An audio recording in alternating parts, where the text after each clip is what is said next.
Good morning. Hi, Rhonda. Good morning. Hi, Ann. Good morning, my loves. How is everybody doing today? Oh, Nicole, sweet.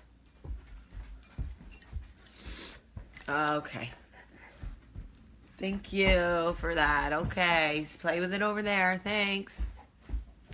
Sparrow is like a guy at a bar who doesn't quite get the hint that, like, you're not interested. You're trying to be polite. You don't want to be rude. But you're really not interested. That's Sparrow. Yes, my neck is hurting all the time.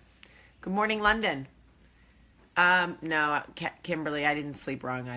I was rear-ended by a Cadillac a week and a half ago. Good morning, everybody. Good morning. Okay, so really quick, I want to tell you, good morning and welcome to Coffee Talk.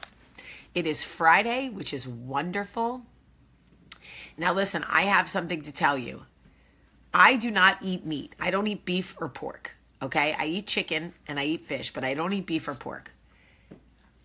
The McRib is back at McDonald's. Now you might be wondering why I'm interested in this since I do not eat meat and I will not be eating the McRib, but when I was young, I remember my dad drove a big diesel Mercedes and it made a noise like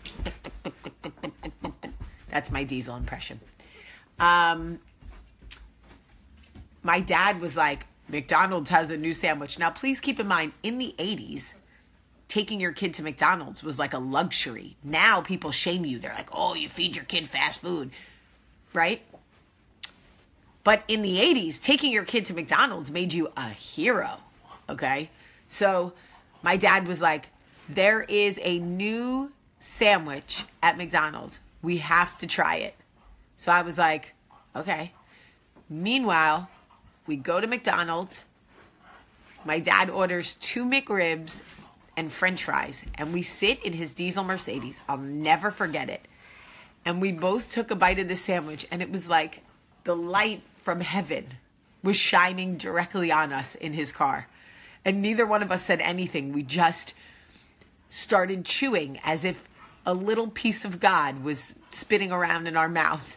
It was literally the best thing I had ever tasted. And my dad was like, don't tell your mom. Because it was like 4 o'clock and we were supposed to eat dinner in an hour or something. And I was like, I won't. We ate every bite and every French fry. Honestly, I don't know what is in that McRib. I won't eat it now as an adult. But I'm here to tell you, it was like heaven. And those of you that are pushing angry faces, you really need to get over yourselves. It was like 1988, okay? And if you're angry about a memory I have with my dead father, you need Jesus, okay? You really need Jesus. Did I just play the dead father card? Oof. I hate that. Okay, so anyway, I just had to share with you that it's back because when I saw that, I was like, oh, Dad. He's probably up in heaven right now going, girl, you better, well, okay, he was from Brooklyn, so he would never go, girl. I don't know where that came from. He would say, I don't know. I can't remember how he talked. Isn't that sad? I can't remember. But he would say, go get a McRib. He doesn't talk like that either. I don't know. Anyway, I just wanted to share that with you. It's just funny, the stuff you remember from when you were a kid, you know? Emergency breakthroughs and McRib sandwiches. Okay? Okay, so I wanted to, so you know how life sometimes can feel overwhelming. You look at your life across the board and you go, everything is falling apart. Personally, my life is falling apart. Professionally, I feel like my friends, you start to become paranoid. Like if your friends don't respond to a text message or return your phone call, you start to think, they don't like me, something's wrong. You know, we all go through those times where life in general feels extremely overwhelming. It feels like we are failing across the board. And so often when that happens, it is our instinct or our nature to try to fix it all. It feels so overwhelming because we feel like we need to deal with all of it at the same time. 2 Marches ago, almost 3 Marches ago, when my professional life had fallen apart, my marriage was ending, and I felt like nobody in the world could understand how much pain I was in. I remember looking at my life thinking, this is all way too overwhelming. I cannot fix this. I have no support system. I am on my own. I cannot fix this. What do? This is all... Stop, Sparrow, stop. That is a control thing. The dog trainers, stop. Sit. Sit down. Sit. Thank you. Stay. We have control issues. Sit down. Stay. Thank you. My dog trainer said Sparrow has control issues, like everybody else in my house. He wants to control me. Anyway, I remember feeling emotionally forsaken. I remember feeling like it was all too much for me to repair. I was like, how am I going to fix all of this? It felt easier, hear me, it felt easier to let it all go. It felt easier to let my marriage go. It felt easier to let friendships just go. It all felt easier. I didn't want to put the work in. I didn't want to fix it. It all felt so unbelievably overwhelming and unfair. If I'm going to be honest, unfair. Why was I the one that had to do all the heavy lifting when they were the ones that made mistakes? Why was I the one suffering because of their decisions? Seriously, I was so angry. Okay, I was so angry that I had to be the one to hold everything together, make everything right, go to therapy, keep a smile on my face, find a new job, fix my marriage, forgive my husband, keep the house going, blah, blah, blah, blah, blah. I had to do it all. And none of it, well, I can't say none of it was my fault, but I was not the instigator of all the cards falling. And I felt really angry and overwhelmed. So, to anybody who may be feeling this right now, to anybody who is watching this going, girl, you are singing my song. This is how I feel right now. My whole life is falling apart. It's all too overwhelming. It feels easier to just let it all go. I say to you this.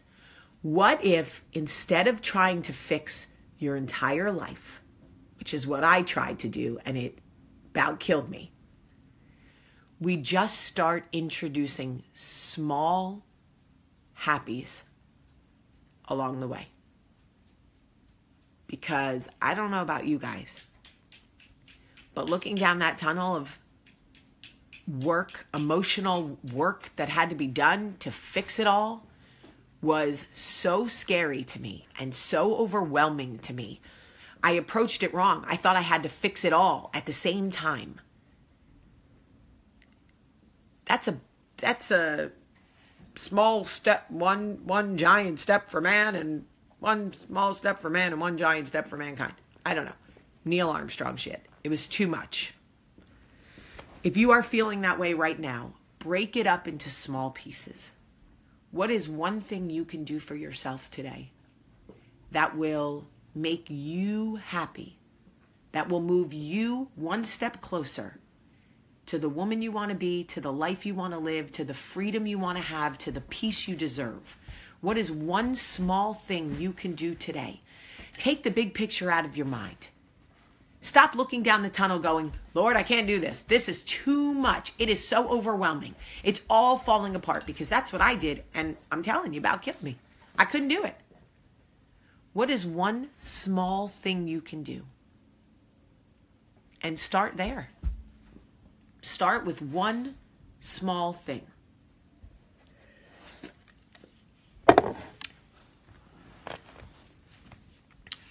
I ask you guys to listen to this with an open heart and an open mind. I ask you to remember that there are people on Coffee Talk, some here for the first time, some who listen very quietly because they're intimidated to comment, either because some of the people who comment all the time can feel overwhelming, or because they're afraid of people who will see their comments. Sit down. Sit. Stay.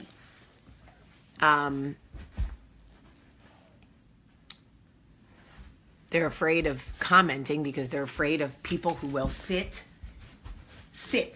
I swear this dog listens. Lay down. Lay down. Stay. And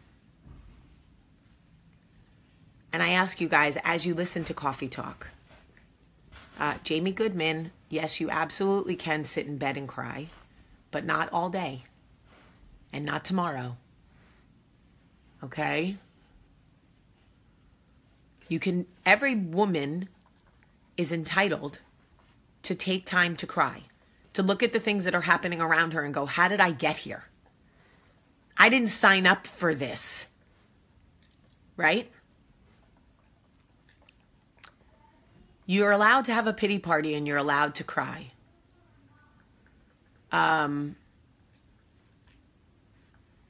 You just can't stay there all day. Because sometimes stillness and sometimes tears are the only way to get yourself ready to make the changes that have to be made.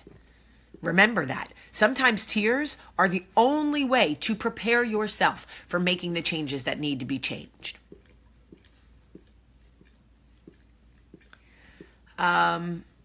Oh, you guys are worried about the pup. Don't worry. I was up with him at 6 o'clock this morning, telling him how much I loved him. He's perfectly fine.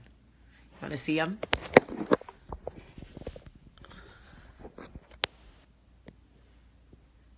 Let them see you. Oh, say hello, everybody. Good morning. Okay. I didn't tell you to get up. Guys, we're working with a trainer. No, sir. Sparrow has extremely controlling behaviors. I like how I'm telling you this dog has extremely controlling behaviors and you guys are more worried about the dog than you are about me. That's really nice. He has extremely controlling Doberman behaviors. Dobermans are dominant and they can be very controlling. And he emotionally manipulates me and uses his head to get me to do what he wants me to do and pushes me with his head and blah, blah, blah. Sparrow is Bay. Listen, y'all.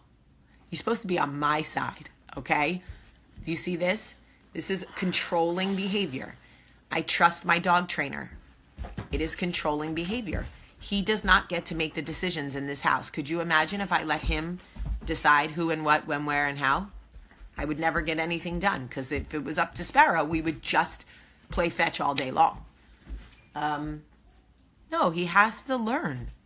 I am the pack leader. Damn it. I will keep saying it until people believe it. I am a pack leader. I am the pack leader. All right, so I just wanted to share this with you. For anybody who is feeling overwhelmed, I know that feeling well. And I just want to tell you that taking it all on at the same time, it's too much for any of us. Make small changes every day. Add little happies. Don't try to fix your whole life. I've tried. It's so daunting and overwhelming that it will make you feel like you are a failure. That's what will happen. You will set yourself up for failure. I'm going to fix my whole life. Oh my God, I can't fix it. I'm a failure. No, you're not. It's not realistic. It's just not realistic. I love you all so much. Oh my God, Melinda yelled at her dog. I am the alpha. I love you all so much. And hold on.